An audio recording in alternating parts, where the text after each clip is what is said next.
Это очень ценное качество нашего президента — быть предельно точным в формулировках, уметь выбрать такие емкие слова, цитаты, чтобы они дошли до всех и каждого.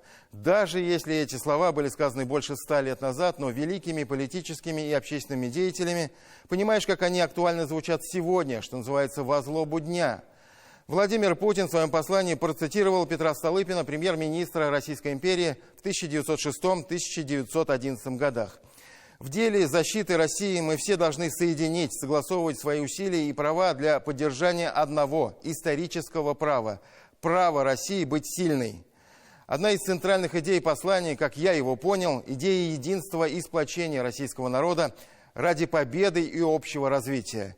Практически все послание президента было преисполнено глубоким уважением и искренней благодарностью людям России, абсолютное большинство которых поддерживает свою страну, свою армию и друг друга. Вот один из таких моментов. Горжусь, думаю, все мы гордимся, что наш многонациональный народ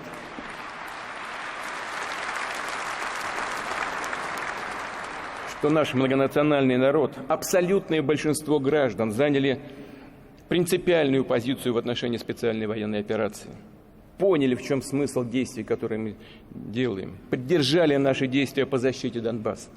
В этой поддержке прежде всего проявился настоящий патриотизм. Чувство, которое исторически присуще нашему народу. Оно потрясает своим достоинством, глубоким осознанием каждым, я подчеркну, каждым, неразрывной своей собственной судьбы с судьбой Отечества.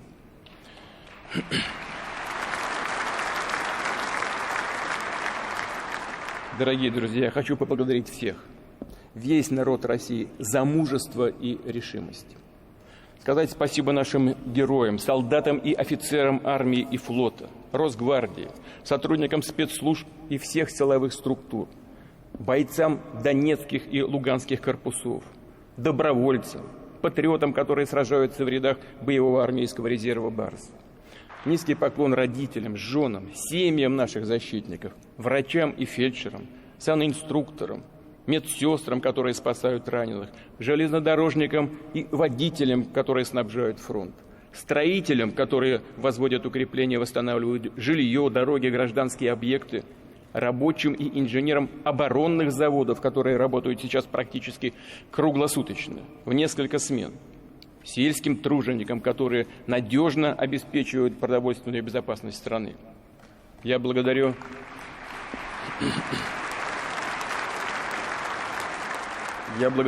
учителей, которые искренне заботятся о молодых поколениях России, особенно тех преподавателей, кто работает в сложнейших, по сути, прифронтовых условиях. Деятели культуры, которые приезжают в зону боевых действий, в госпитали, чтобы поддержать солдат и офицеров.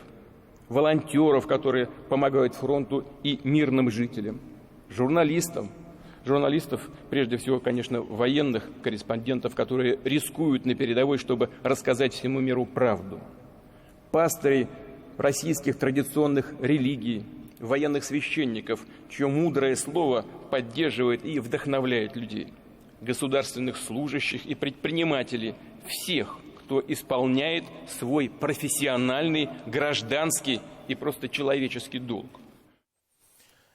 Фронт проходит сейчас через сердца миллионов наших людей, помогающих бойцам, заявил Владимир Путин. И как с этим не согласиться? День защитника Отечества в этом году в России приобретает совершенно глобальный и даже сакральный смысл. День Красной Армии, День Советской Армии, День Советской Армии и Военно-Морского флота и, наконец, День защитника Отечества. По-разному назывался праздник, отмечаемый 23 февраля. В этом году можно было бы отметить 105-ю годовщину создания рабоче-крестьянской Красной Армии. Менялись названия, политическая обстановка, правители, а праздник был, есть и будет.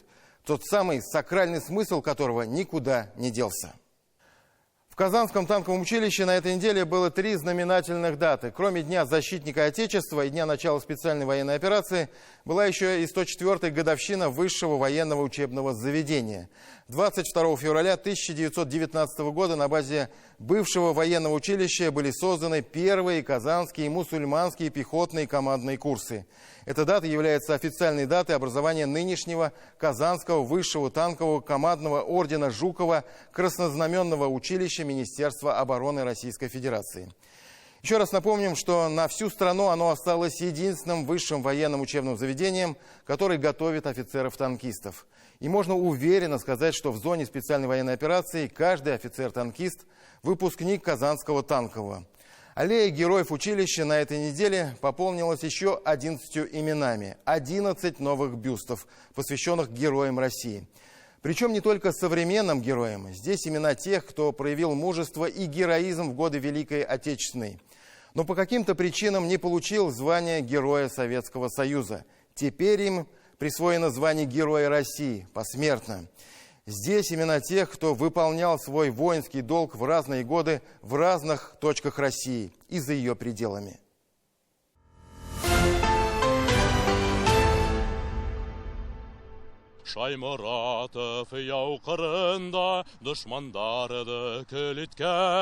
О своем земляке, генерале Минигали Шаймуратове, пел в октябре прошлого года Инсаф Абдулин, мобилизованный оперный певец из Уфы на полигоне Казанского танкового училища.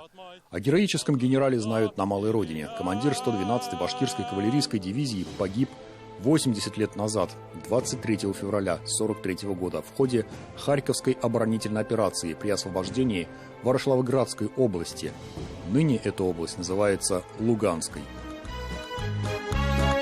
Храбрых конников по праву старый вырастил Урал, заслужил навеки славу Шаймуратов генерал. 3 года Минигали Шаймуратов считался пропавшим без вести, только в 1946-м был установлен факт его гибели. А звание героя уже не Советского Союза, а Российской Федерации было присвоено только в 2020-м. В 1920-21 годах он обучался на 9-х казанских кавалерийских курсах, входивших в состав мусульманских командных курсов, на базе которых позже и появилось Казанское танковое училище. Именно потому здесь появился бюст героя Минигали Шаймуратова.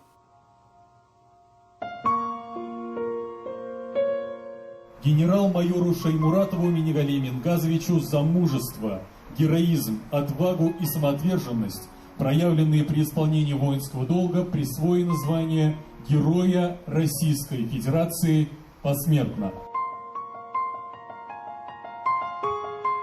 Рядом бюсты тех, кто погиб практически на том же месте спустя 80 лет, снова освобождая ту же территорию.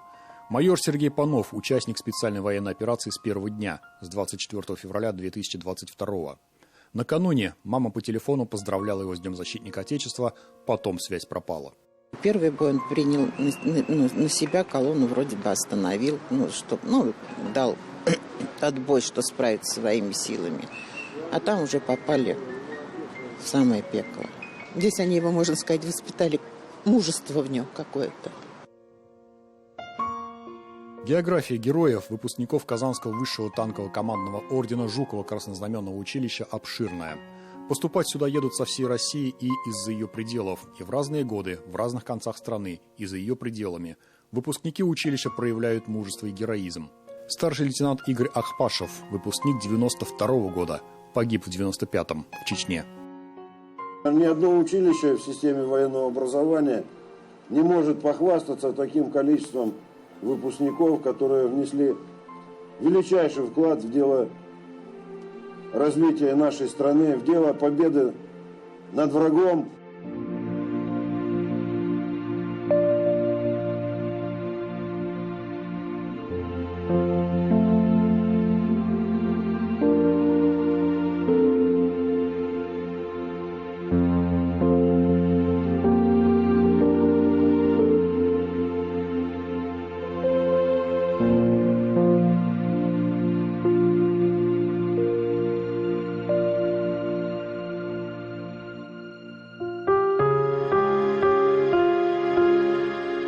Их имена навечно занесены в книгу бессмертной славы мужества и доблести. Уверен, нынешнее и будущее поколения, как и наши герои, сделают все для благополучия и процветания Отечества. Генерал-майор Роман Шадрин родился в Ростовской области. Казанское танковое закончил в 88-м. Звезду героя получил в 95-м при выполнении специального задания в Чечне. Роман Александрович служил. Здесь закончил танковое училище. Я побывал в Германии. Да, мне кажется, он по всей стране, наверное, его попетляло. Везде повоевал. Любил свою родину. Любил службу. Ушел в запас в 2012-м, жил с семьей в Екатеринбурге, умер в августе 21-го. С сыном приехали. Говорит, все, я пойду по папиным стопам, тоже буду танкистом. И уже спрашивают, как будет сюда поступить, в танковое училище. Он тут был, я тоже пойду. Как папа стать танкистом. Старший лейтенант Насибуллин Игорь Леонидович родился 14 июля 1995 года в городе Дмитриев Курской области в семье военнослужащего. В семье Насибуллиных из Башкортостана профессия военного проходит через поколение. Отец в запасе, старший сын служит, младший тоже пошел по их стопам. И девиз у меня был такой: догнать папу и перегнать. Не успел, к сожалению. Перегнал, получил звание, высшее звание России.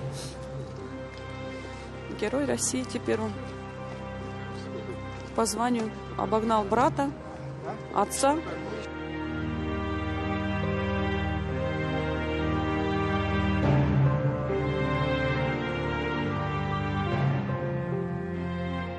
С военкомата принесли нам извещение. Вот. Извещение о том, что пропал без вести. Потом мы долго выясняли. Вот. Тело мы не получили до сих пор. Их бюсты навсегда на аллее славы танкового училища. Их имена высечены в граните. Их фотографии в музее училища, их родные теперь всегда почетные гости училища. Эдуард Шаймарданов с семьей приехали из Йошкар-Олы. Сын Дамир – единственный профессиональный военный в роду. Рядом фотографии еще двух Дамиров, выпускников училища, двух героев России – Исламова и Гелимханова, погибших в первые дни специальной военной операции.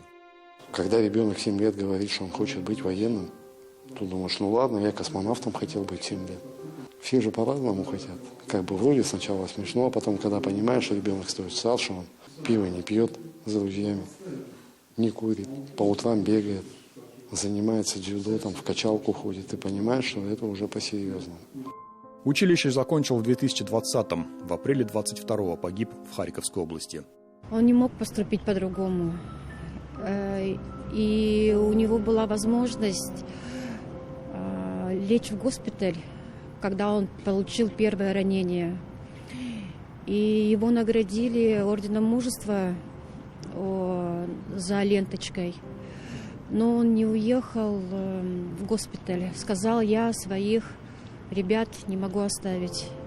Такой он, собирательный портрет героя России, помнить о котором будут не только родные.